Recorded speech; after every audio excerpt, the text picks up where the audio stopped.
L'accouplement est le travail technique le plus important. Nous devons planifier en hiver les futurs couples de reproducteurs qui vont produire les nouvelles générations qui, de préférence, sauront dépasser nos attentes et qui nous donnent chaque année un nouvel espoir. Seuls les véritables pigeons de base peuvent réaliser cela. Il faut d'abord se débarrasser d'une vieille opinion dont la plupart des amateurs ont du mal à se défaire. À savoir que l'on doit reproduire avec tous les pigeons dont on dispose. Et c'est précisément cela qu'il ne faut pas faire.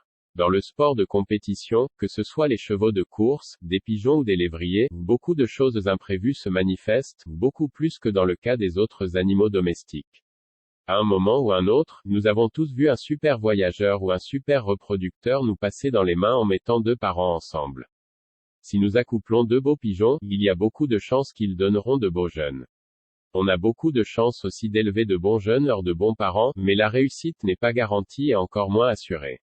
Les frères Janssen ont été d'incontestables spécialistes en matière d'accouplement des pigeons. Ils sélectionnaient sévèrement au vu des résultats dans les concours. Seuls les meilleurs pouvaient garder leur place et c'est de cela qu'ils élevaient. Certains pigeons sont meilleurs que d'autres, mais cela ne peut se voir à l'œil nu ou se sentir en les prenant dans la main. Si certains pigeons figurent dans de nombreux pédigrés, c'est parce que c'étaient des producteurs confirmés. Une bonne chose est de renforcer en permanence notre colonie, en premier lieu à l'égard des caractères tels que le mordant, la vitesse, l'intelligence, la qualité musculaire, la taille de la pupille, la pigmentation de l'iris et la légèreté de la structure du corps. Nous ne pouvons jamais avoir assez de pigeons dans notre colonie qui peuvent répondre à ces caractéristiques. Lorsque nous avons délibérément mis ces pigeons ensemble, et ce à un niveau élevé, nous avons seulement besoin de la combinaison correcte de croisement de sorte que la première génération peut disposer d'un surplus de vitalité, à la capacité de s'imposer, et toutes les caractéristiques liées au statut de la bonne forme. Tout cela augmente les chances pour un championnat. Nous devons donc décortiquer les qualités de nos pigeons avant l'accouplement. Pour cela, il est loin d'être suffisant de mettre ensemble un bon avec un bon, ou de tenter d'améliorer un pigeon moyenne avec un bon pigeon afin d'obtenir une meilleure qualité. La frontière entre un bon pigeon et un moyen n'est pas si simple.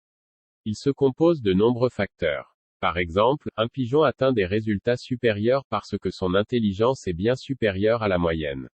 Ceci est, dans sa capacité de performance propre, le facteur décisif.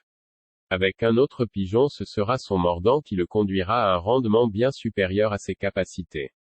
Il faut que les amateurs commencent à réaliser que le bon et le bon peuvent être très éloignés. Quand on pense à ce sujet, on doit donc comprendre que la façon dont nous accouplons n'est pas toujours identique d'un pigeon à l'autre.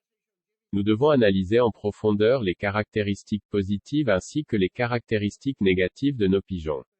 Il faut les évaluer indépendamment les unes des autres afin de pouvoir, grâce à cela, faire le meilleur accouplement possible.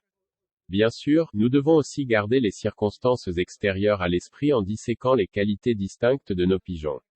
À quelle distance, dans quelles conditions météorologiques, et contre quelle concurrence le pigeon a réussi le mieux et quel prix a-t-il remporté sur les autres concours dans des circonstances spécifiques. Lorsqu'on analyse de cette manière, on rencontre des milliers de variations. L'éleveur qui occulte ceci a peu de chances de reproduire de meilleurs pigeonneaux. Par exemple, sur une course de 360 km, le premier prix a été gagné avec une vitesse de 2100 mètres par minute. C'est probablement un record national. Peut-on en décrire ce pigeon comme particulièrement rapide? Douteux. Il y avait un tel vent lors de cette course que les pigeons ne pouvaient guère arriver à tomber à l'intérieur du colombier. Le lendemain, les conditions météorologiques avaient complètement changé. Les pigeons ont dû travailler dur pour gagner leur prix. Le pigeon vainqueur de la journée précédente n'aurait probablement eu aucune chance ici.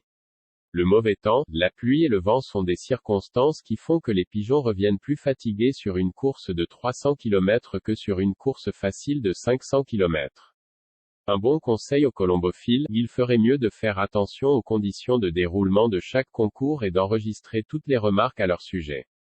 Bien sûr, les pigeons qui sont les plus précieux pour l'élevage sont ceux qui remportent les meilleurs résultats par mauvais temps, pluie ou avec vent de face ou chaleur, mais qui, peut-être, ne se distinguent pas dans les courses où les prix sont gagnés en quelques minutes. Un exemple concret, les résultats les plus précieux sont ceux où le premier prix est remporté avec une vitesse d'environ 1100 mètres par minute.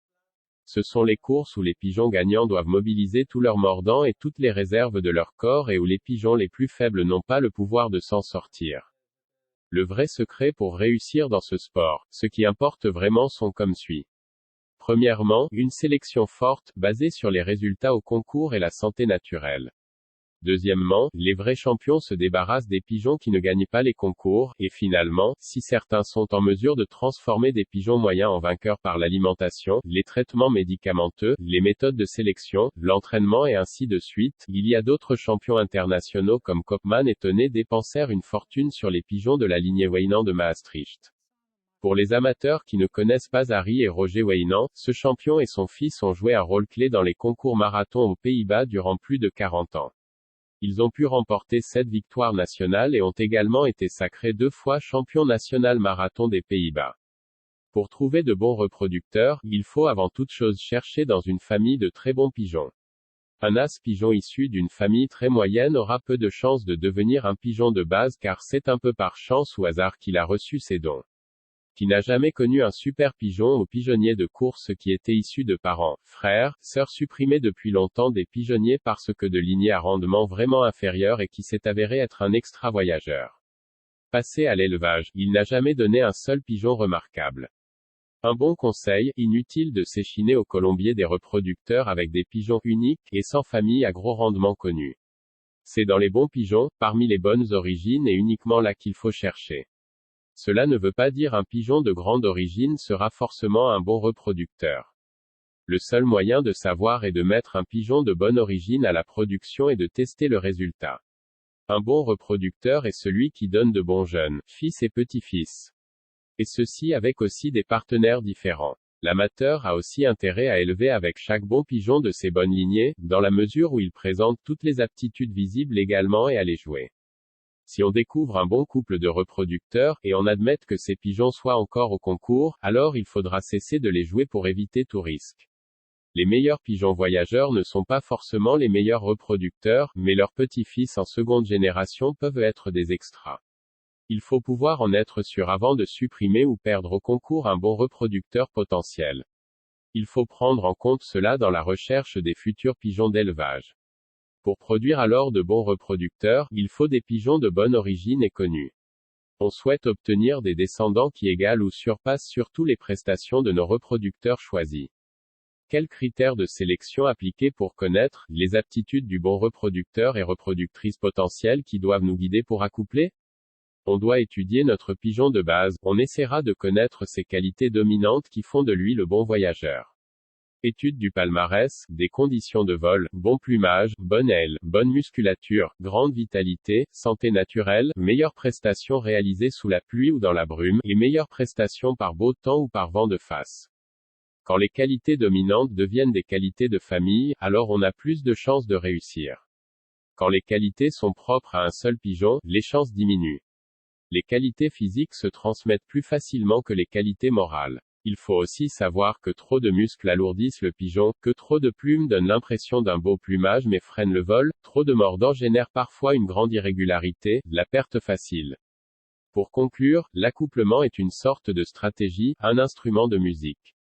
Nous pouvons déterminer l'air que nous souhaitons. Chaque note correspond à une clé spécifique et une autre clé ne donne pas la bonne note. L'étude du pigeon et de sa famille est très utile, non seulement pour fixer le choix des têtes de lignée, mais surtout pour déterminer le choix du partenaire. Grâce à cette étude, vous augmenterez vos chances de réussite. N'oubliez pas cependant, que seuls les résultats auront une réelle valeur. Un bon reproducteur est uniquement celui qui donne une bonne descendance.